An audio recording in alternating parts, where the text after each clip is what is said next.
국회 쿠데타를 시작했습니다. 2025년 1월 15일 내란 수사 권한이 없는 공수처의 대통령 체포영장 집행을 위해 경찰은 시가전을 일으켰고 결국 대통령 체포에 성공했다. 시가전은 일어났죠. 전쟁이 일어난 거예요. 서울 한복판에서 전쟁이 일어났죠. 근데 한국 국민들은 전쟁으로 인식하지 못하죠. 그 이유가 뭘까요? 한번 볼까요? 큰 저항이 없었고 저항 과정에서 크게 다치거나 생명을 잃은 이가 없고 체포가 순조롭고 신속하게 이루어졌기 때문에 시가전으로 보이지 않을 뿐이다. 우리가 전쟁이라 생각하면 피 튀기는 전쟁만 생각하잖아요. 그런데 그런 일이 거의 없었죠. 그래요.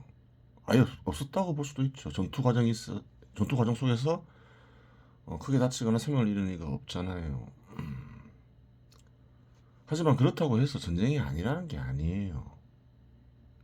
예를 들어서 국가와 국가가 전쟁을 해요. 군대를 동원해서 쳐들어갔어요. 패배가 확실함을 알고 항복을 했어요. 맞서지 않고. 그렇다고 해서 전쟁이 일어나지 않은 게 아니죠. 그래요. 마찬가지로 서울 시내 한복판에서 분명히 전쟁이 발발했어요. 시가전을 일으켰죠.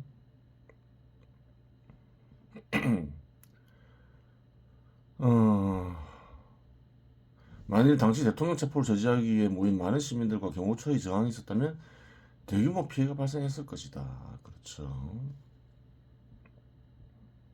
이렇게 생각해 볼 수 있죠. 저항을 하면 어떻게 저항할 수 있었을까?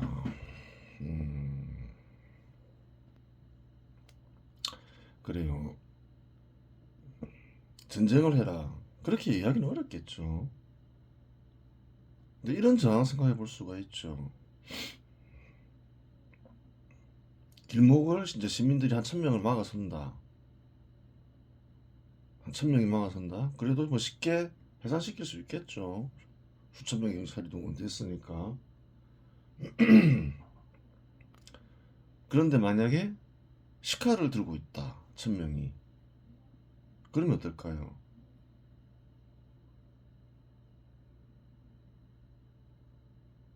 음, 해산시키기 위해서는 발포를 해야 되겠죠. 아무리 저항 안 할 거라고 예상한다 해도 시카를 들고 있잖아요.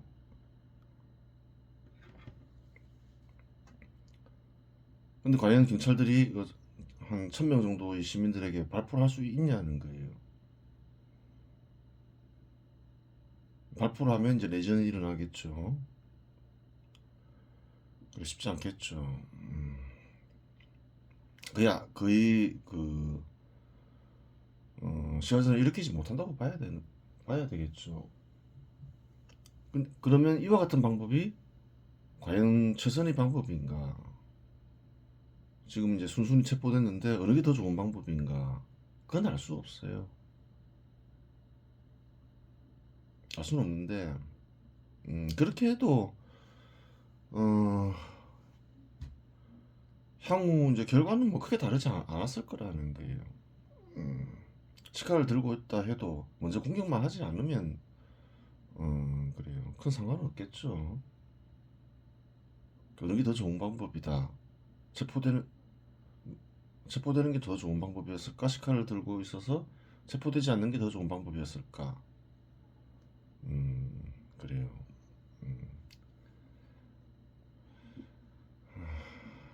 결과는 크게 뭐 다르지 않다 하더라도 대통령은 체포되지는 않았겠죠. 그런 부분이 있는 거예요. 어느 게 더 좋은 방법이다 이렇게 얘기할 수는 없어요. 더불어민주당은 사적 목적으로 20차례 이상의 탄핵 소추를 의결하여 행정부를 비롯한 정부 기능을 마비시키자 윤석열 대통령은 비상계엄을 선포하여 더불어민주당을 중심으로 한 국회 행정부를 비롯한 정부 기능의 마비를 저지하기 위해 비상계엄을 선포하였다. 그래요. 예전에도 얘기했지만 비상계엄을 선포하기 전에 더불어민주당을 중심으로 한 국회가 탄핵 남발을 했죠. 사적 목적으로 공적인 목적이 발견되지 않으면 저번에 하긴 했죠. 행정부의 기능을 마비시키면 행정부 수반인 대통령이 어떻게 해야 되나요? 또 국가원 수이기도 한 대통령이 어떻게 해야 되나요? 그러한 행위를 저지해야 되겠죠. 잘못된 것이면 탄핵 남발이 잘못된 것이면 모든 국민이 동의하잖아요. 잘못된 행위 분명하죠. 사적 행위로 탄핵 남발하는 거는. 그런데 그 행위가 도대체 무슨 행위냐는 거예요. 그 행위를 어떤 단어로 표시할 수 있냐는 거예요. 탄핵 남발 행위를. 뭘까? 그런 경우가 없었기 때문에 그에 해당하는 단어도 찾기가 어렵죠. 물론 그 행위에 대한 단어가 있을 것인데 있죠. 이 당시만 하더라도 더불어민주당을 중심으로 한 국회의 탄핵 남발이 어떤 의미를 지니는지 한국 국민들은 정확히 알지 못하였다. 그러한 일이 없었으니까 인식하는 데 시간이 걸리겠죠.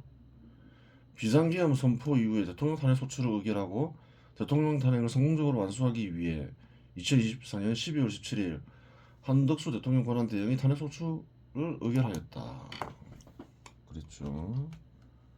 20차례 이상 탄핵을 해서 비상계엄을 선포했죠. 저지하기 위해서. 그 이후에 또 국회는 가만히 있지 않았어요. 대통령 행위를 비상계엄 선포 행위를 내란 행위로 규정하고 탄핵 소추를 의결했고 또 한덕수 대통령 권한 대행의 탄핵 소추도 의결했죠. 행정부 기능을 마비시키는 일은 계속 진행되었죠. 또한 윤석열 대통령을 체포하기 위해 공수처와 경찰을 선동하여 체포에 동원하였고 마침내 시가전을 통해 윤석열 대통령을 체포하는 데 성공하였다. 그래요. 그런데 시가전을 통한 대통령의 체포는 탄핵 남발에 이은 대통령 탄핵의 목적을 국민들로 하여금 인식하게 하였다.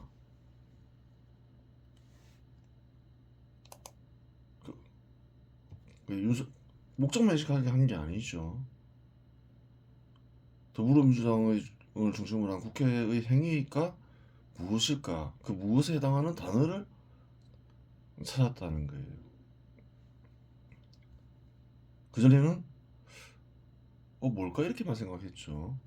근데 서서히 인식하기 시작하니까 그렇죠. 탄핵 남발의 의미를 인식하기 시작하니까 여론조사하면 결과가 예전과는 상향이 다르죠. 인식하고 있는 중이라는 거예요.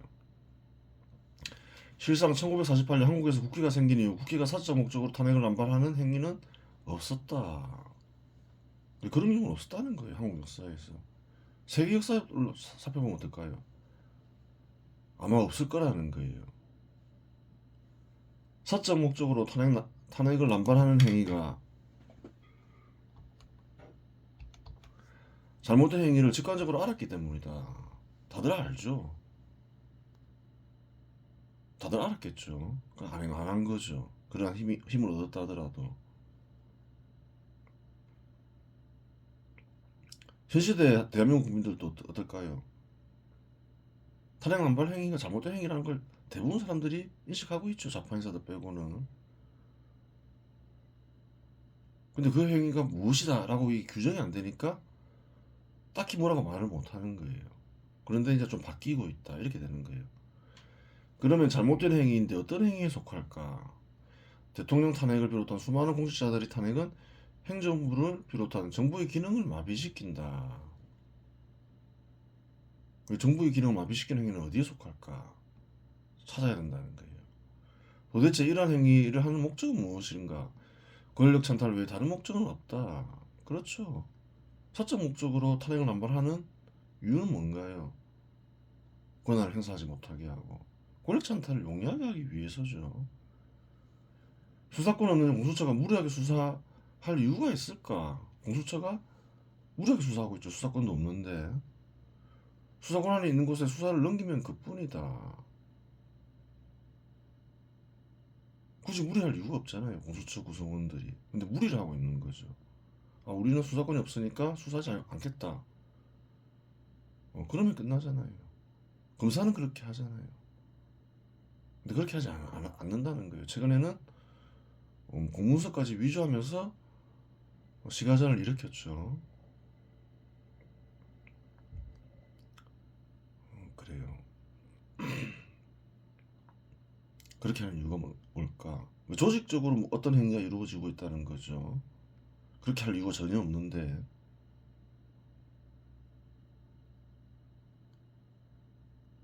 그 어떤 이들은 그래요.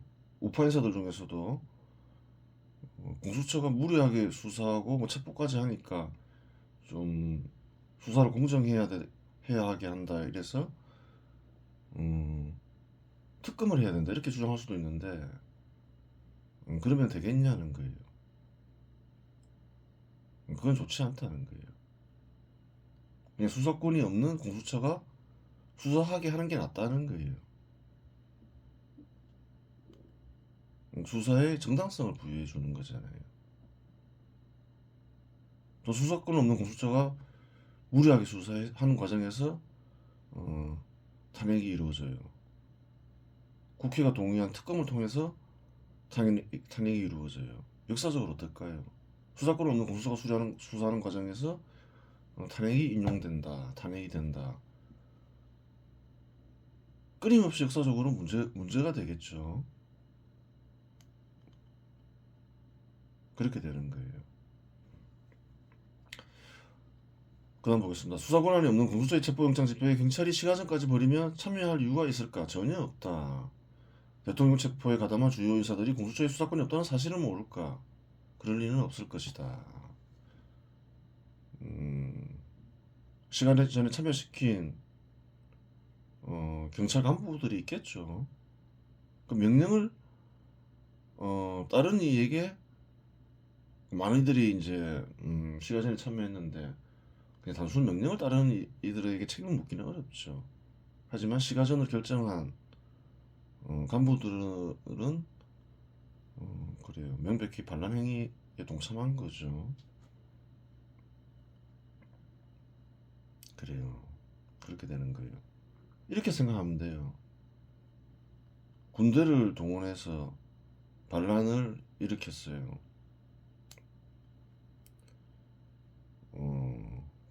반란을 명령한 이가 있겠죠. 근데 그 명령을 따른 군인들을 처벌할 수는 없잖아요. 그들은 자기들의 임무를 충실히 수행했는데 그것과 마찬가지죠.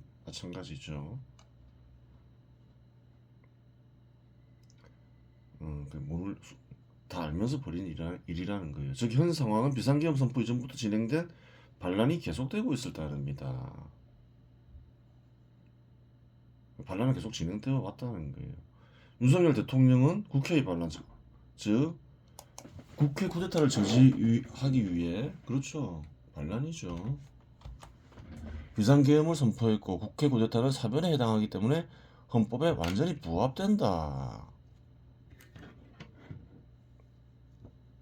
그래요. 사변에 해당된다 했어요. 한국 헌법에 어떻게 규정되고 있나요?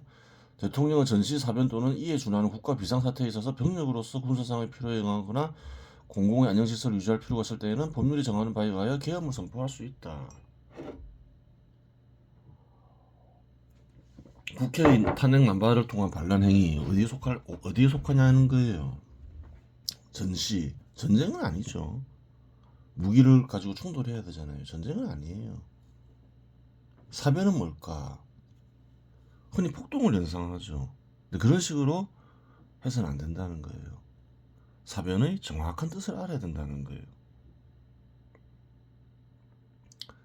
사변이 아니면 이제 국가 비상사태인지 아닌지를 봐야 되겠죠.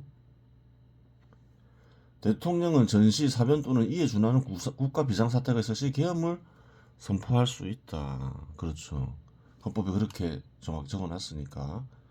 더불어민주당을 중심으로 한 국회의 행위가 물론 전쟁은 아니다. 전쟁에는 무기를 동원한 무력 충돌이 있어야 하는데 무기를 동원한 무력 충돌이 없으니 당연히 전쟁은 될 수 없다. 그래요. 진실이 그러하다는 거예요. 그러면 더불어민주당을 중심으로 한 국회 쿠데타는 혹시 사변이 아닐까? 사변이라고 하면 사람들은 흔히 폭동을 연상한다. 하지만 사변의 정확한 뜻은 다음과 같다. 사변이 뭔지 보자는 거예요. 국어사전을 정확하게 한번 보자는 거예요. 사람의 힘으로 피할 수 없는 천재나 그 밖의 큰 사건, 천재지변은 사변이죠. 또 큰 사건도 사변이라고 하는 거예요.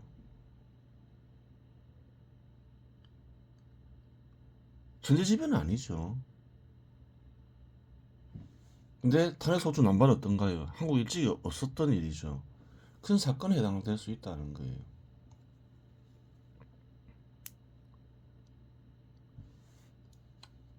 근데 그것만 가지고 사변이다 이렇게 이야기는 어렵죠. 큰 사건이라고 생각할 수도 있고 아닐 수도 있으니까 사람들에 따라서. 또 한 나라가 상대국에 선전포고도 없이 침입하는 일, 이것도 사변이 되는 거예요. 전쟁도 사변으로 인식되는 거예요. 그 사변이 가진 뜻은 굉장히 광범위해요. 그럼 또 뭐가 있을까요? 전쟁에까지 이르지는 않았으나 경찰의 힘으로는 막을 수 없어 무력을 사용하게 되는 난리. 그러니까 쉽게 얘기해서 경찰의 힘으로 막을 수 없어 무력을 사용하게 되는 난리. 이 역시 사변으로 인식된다는 거예요.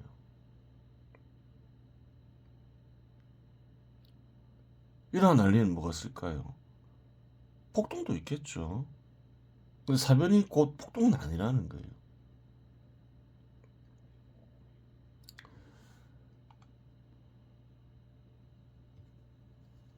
탄핵 남발 행위가 큰 사건이 맞죠. 근데 큰 사건이 아니라고 해도 뭔가요? 잘못된 행위로서 난리는 맞는 거죠. 행정부의 수반으로서 행정부의 기능을 마비시키는 국회의 행위, 더불어민주당을 중심으로 한 국회 행위를 막아야, 저지해야 되는 거죠. 난리인 건 분명해요. 그럼 경찰의 힘으로 막을 수 있냐는 거예요. 그럼 경찰을 동원해서 경찰을 동원해서 어떻게 해야 될까요? 막을 수 있냐는 거예요. 체포를 할 수 있냐는 거예요. 꼭 체포가 아니더라도 뭐 어떻게 할 수 있냐는 거예요. 없다는 거예요. 저지할 수가 없다는 거예요. 경찰의 힘으로는 막을 수 없어 무력을 사용하게 되는 난리를 사변이라고 한다 했죠. 그럼 탄핵 남발 행위는 뭔가요? 그것도 사적 목적으로 일으킨 탄핵 남발. 사변이죠. 사변의 뜻에 정확하게 부합한다는 거예요. 정확하게 알고 얘기를 해야 된다는 거예요. 그렇죠. 뭐 지어낸 거 아니죠. 뜻에 완전히 부합하잖아요. 전쟁에까지 이르지 않았으나 전쟁도 언급하고 있죠. 전쟁이 아니죠. 경찰의 힘으로는 막을 수 없어 무력을 사용하게 되는 난리 분명하잖아요. 경찰의 힘으로도 막을 수 없고 전쟁은 아니지만 완벽하게 뜻에 부합한다는 거예요. 그러면 탄핵 남발 행위는 뭘까요? 사변이라는 거예요. 사변이니까 어떤가요? 경찰의 힘으로 막을 수 없으니까 계엄을 선포해야 될 거 아니에요. 전혀 이상이 없다는 거예요.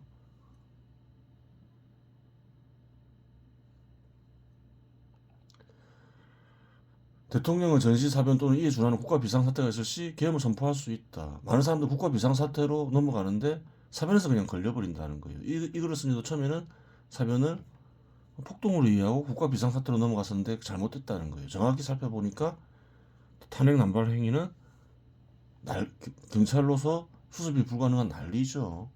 사변인 거예요. 국가 비상사태까지 갈 필요 없다는 거예요. 사변이니까 당연히 계엄을 선포해서 해결해야 되겠죠. 그렇게 되는 거예요. 대통령의 전시사변 또는 이에 준하는 국가 비상사태가 있을 시 계엄을 선포할 수 있다. 더불어민주당을 중심으로 한 국회의 행위가 물론 전쟁은 아니다. 네, 아까 얘기했죠. 그래요. 여기까지 했죠. 사변은 다양한 의미로 사용된다. 전제지변을 가리키는가 하면 선전포고 없는 전쟁을 가리키기도 한다.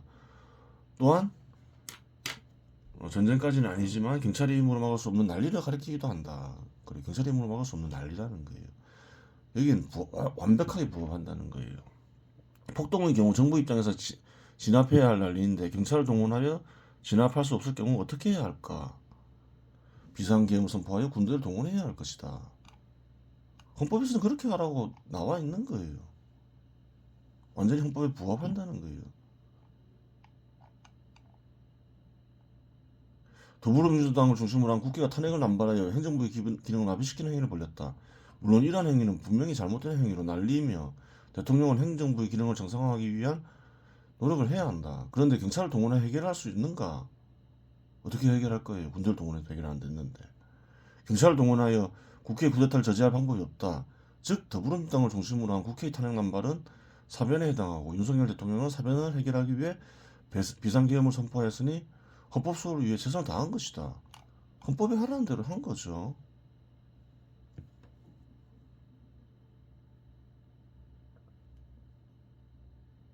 비상계엄으로 정말 사변을 해결할 수 없었을까? 그래요. 비상계엄을 선포하고 사변으로 인식시키려고 하니까 어려운 거예요. 이것이 사변이다. 사변으로 인식시키고 그만 벌려라. 그렇지 않으면 비상계엄 선포할 것이다. 이게 우선이 됐어야 되겠죠. 국민들이 사변으로 인식한 상태에서 비상계엄을 선포했어요. 헌법적 권한을 행사하더라도 절차 그게 뭐 바른 일이라 하더라도 기술이 필요한 거죠. 기술이 딸렸다는 거예요. 기술을 중시해야 되는 거예요.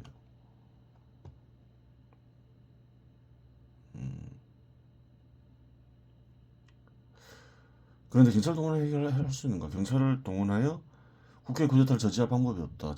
즉 더불어민주당을 중심으로 한 국회의 탄핵 남발은 사변에 해당하고 윤석열 대통령은 사변을 해결하기 위해 비상계엄을 선포하였으니 헌법 수호를 위해 최선을 다한 것이다. 그래요. 헌법이 하는 대로 했으니까 그렇죠. 역사적으로 반란은 주로 군대가 일으키는 일로 인식되어 있는 관계로 군사 쿠데타라는 말은 있어도 국회 쿠데타라는 말은 없다. 그렇죠. 이는 왜 그런가? 역사적으로 군대는 고대부터 있었지만 국회가 생긴 일은 최근의 일이며 한반도에서는 1948년에 국회가 처음 생긴 관계로 국회가 반란을 일으킬 수 있다는 사실을 한국 국민들을 비롯한 다른 국가의 대부분의 국민들은 알지 못한다. 군대는 무력이라는 권력을 지니고 있죠. 반란을 일으키면 성공할 가능성이 굉장히 커지죠. 역사적으로 군사 반란은 굉장히 많았죠. 시대와 공간을 떠나서 한국에서도 많이 있어왔죠. 성공한 경우도 많았죠. 현대사에도 있고 고대사에도 보면 조선을 세울 때 이성계는 군대를 동원해서 권력을 잡잖아요. 그 흔히 있는 일이었죠. 군사 쿠데타는 쉽게 인식하는데 국회 쿠데타는 잘 인식이 안 됐다는 거예요. 그 이유는 뭔가요? 국회가 생긴 지 얼마 안 됐기 때문에 국회가 가진 권력, 입법권을 통해서 혹은 탄핵소추권을 통해서 권력 산탈할 수 있다는 사실을 알기가 어려웠다는 거예요. 대부분의 사람들은 경험해봐야 알잖아요. 근데 이번에 어떤가요? 한국 국민들 한번 경험했죠. 박근혜 대통령 탄핵 때.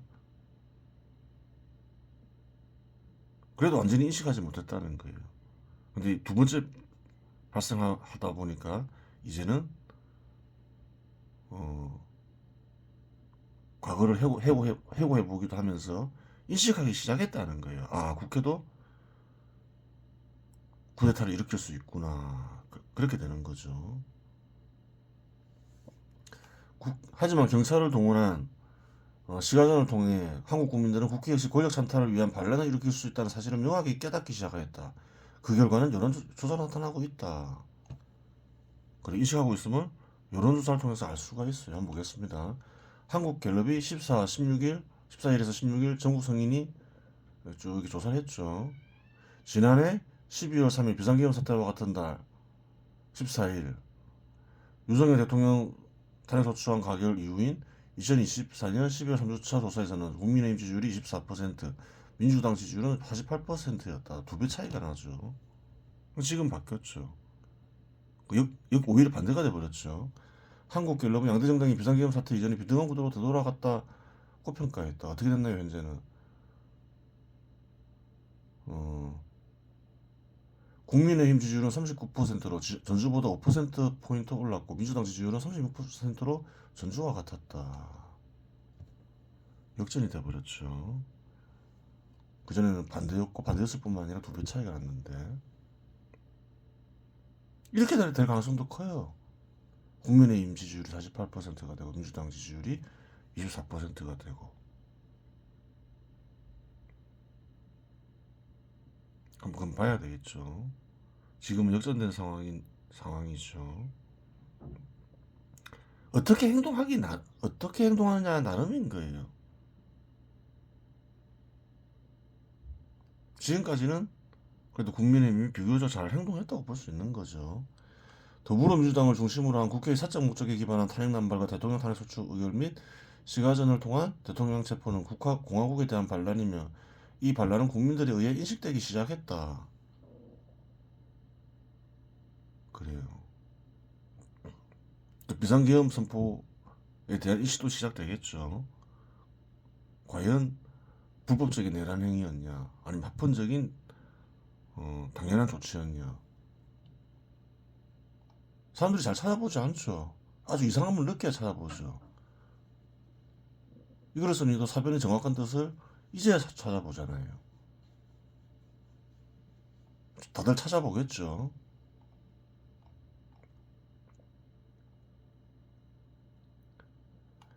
더불어민주당을 중심으로 한 국회의 사적 목적에 기반한 탄핵 남발과 대통령 탄핵 소추 의결 및 시가전을 통한 대통령 체포는 공화국에 대한 반란이며, 이 반란은 국민들에 의해 인식되기 시작했다. 그래요. 그리고 또한 뭔가요? 비상계엄 선포는 헌법에 완전히 부합됨을 인식하기 시작하겠죠. 이러한 공화국에 대한 반란은 우파 인사뿐만 아니라 좌파 인사를 제외한 대부분의 국민들을 역시 용인하기 어렵다. 그렇죠. 용인하기 어렵죠. 시가전까지 일으켰죠. 그러한 결과는 여론조사를 통해 확인이 가능하며 앞으로 여론조사에서도 바뀌지 않을 것이다. 이제 다음과 같이 진짜 탄핵 우려, 반란 평정. 그래요. 이번 시간에서 마치겠습니다.